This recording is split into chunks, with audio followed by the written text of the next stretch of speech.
Monster Jam.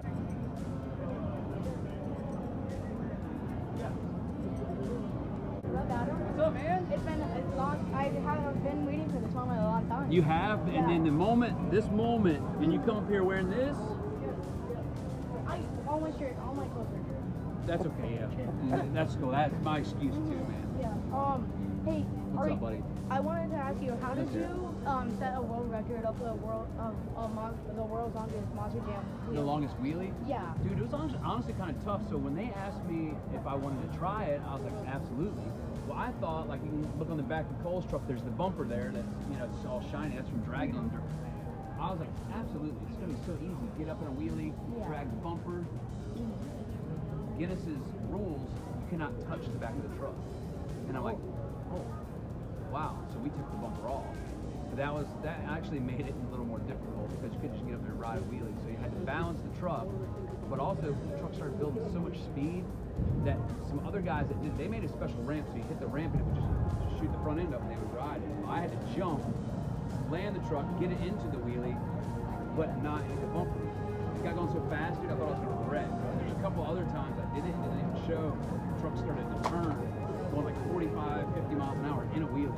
Oh. It's kind of crazy, yeah. That does sound crazy. It was. Okay, we get a picture. Let's do it, man. Okay.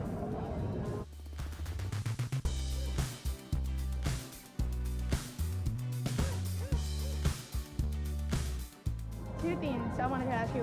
One, how come you switched from Monster Energy to Blue Thunder? The Monster Jam wanted too much money for the sponsorship. Oh. Yep. Okay. What's your next question? And second, I know you tried to attempt the giant backflip thing. The double backflip? Yeah, and I was gonna ask, how did you do it? Why did I do it or how? Why? Yeah, cool. Honestly. I wanted to try it because nobody in a vehicle has never done it, 2 flips in the air, and I thought, why not be me? And that landing hurt. It was harsh. Yeah. But you know what? I had to try it. At least I can look back in my life and go, you know what? I tried it, but maybe next time I'll land it. I want to try it again.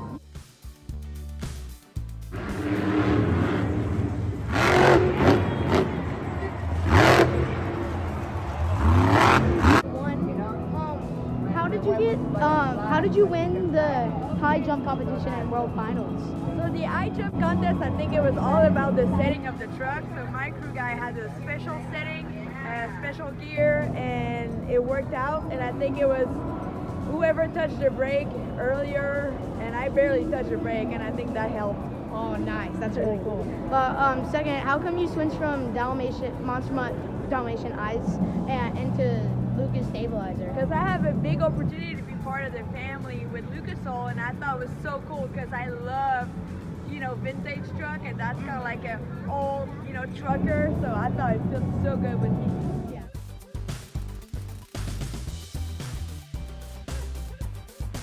What's your favorite truck? Do you have one?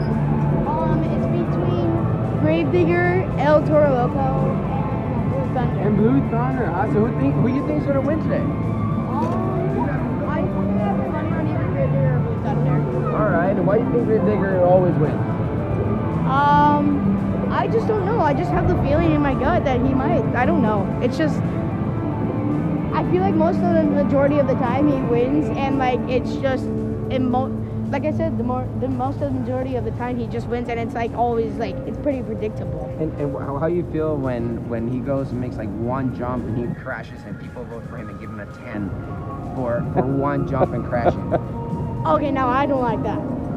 Okay, at least we're on the same page. I had a question for you. I know you used to drive in the Triple Threat, and I wanted to ask you, how did you transfer from the Triple Threat series to the stadium shows? So, well, obviously I've been around for 7 years now with the company. I took the 2-year break because of COVID. When they called me back, they were trying to fill out positions, and they were weighing their caliber of drivers. So they invited me to be part of the stadium tour, and I feel like I deserve it. I mean, I've been driven on the arena tour for quite a few years, and it was time for me to spread my wings and have fun on the big floor. So we started, and actually for 2 years of not driving, I actually been doing pretty decent. I started the season with the 2 overall event championships in San Antonio, and then we had some mechanical issues with my truck. We changed chassis, so now we got the luck on our side. And this weekend right here, man, man, I got 73 friends from Alaska that flew down to support me. So I'm gonna leave it all out on the track. I'm not gonna hold back. So you need to vote for me so I can win. And I promise you that I'm gonna do the best I can. That definitely. Now come over here, let's get a picture together.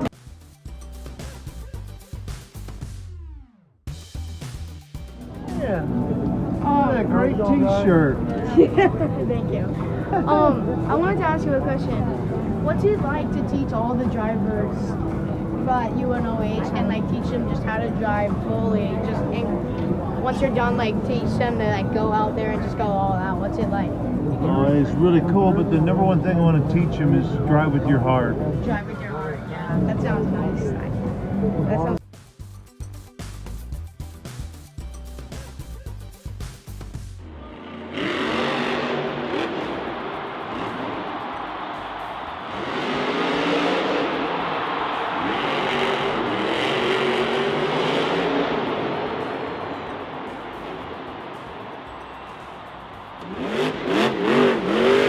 So, yeah. I've seen you do quite a few times a backflip into a wheelie, and then you actually do a wheelie and then top it. I was gonna ask, how do you do that? So that move we call walk the plank. Walk the plank. Nice. And we basically, I have to try to under rotate a flip, right? So I land on the front tires, and then it makes it bounce up to the wheelie. Oh, that's really cool. Like sometimes how like Todd would do like that one time in Tampa where he like did a double backflip kind of. I do that a lot trying to get it. Oh, you do? Yeah. So like if I'll come up a little too short and I end up doing like a double because of it on accident. Oh no.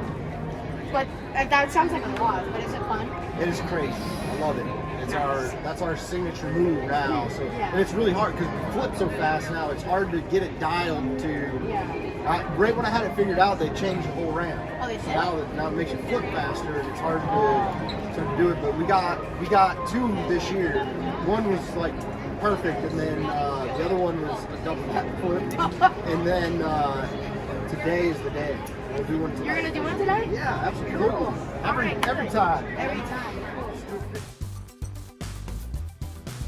Hey, I had a question for you, but before that, do you remember me from Tampa, Florida, when I asked you how did you do that really fast, when you set the world record? Yeah. That's awesome, man. Wow. So how'd you go from Tampa to Seattle? Are you from here? I'm from Vancouver, Washington. I'm going to World Finals this year, so it's going to be really fun. Why were you in Tampa?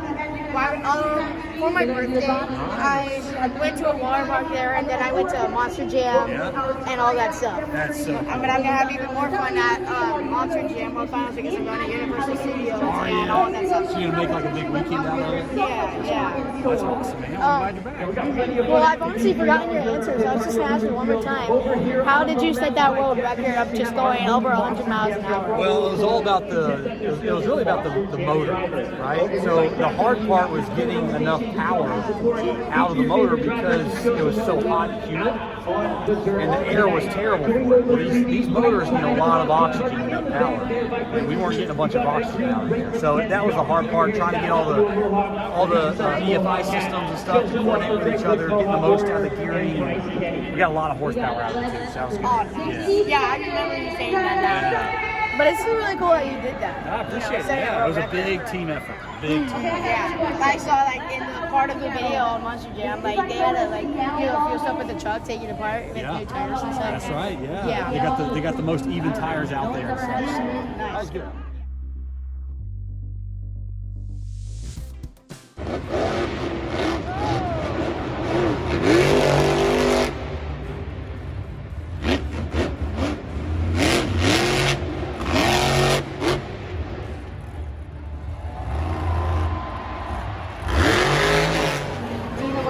Yes, I am.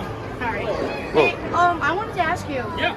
I know you've been in the Monster Jam sport for maybe a year or 2.5 now, and I was gonna ask you, how did you come into the sport? What happened? Like, how did you get into the sport, and how did you connect with Monster Jam? So actually, I started driving about 4 years ago, but what ended up becoming was my dad brought me to my first show in Tampa, and I was 9 months old. He was a big fan of monster trucks when he was a kid, when they came out in the 80s and 90s. So he brought me to my first show, and I was hooked ever since. It's been a dream of ours.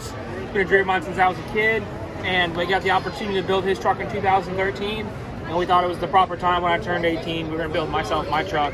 And right this summer of 2018 we did, and we've been doing it ever since. And we got hooked up at Monster Jam. My dad's been doing it since he started, and they saw some of the stuff we did during the summer, and they told me that I can run for them. I've run ever since the beginning of 2019 with them. That's awesome. Yeah, no. And I also wanted to ask you another thing. Are you going to do a backflip tonight? Man, it's possible. We're ready to come out here. We got the truck dialed in this weekend. We spent a lot of time these last 8 days because we had this last week off, tuning the truck, getting it all cleaned up. Nice. And if it may not look like this tonight because I want to make sure we put on a great show. Nice. All right, well, that's cool.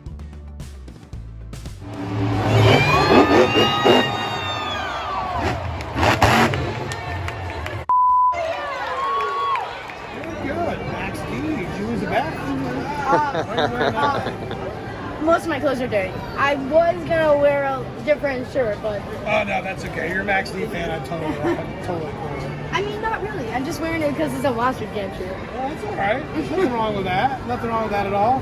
Can I pet the dog?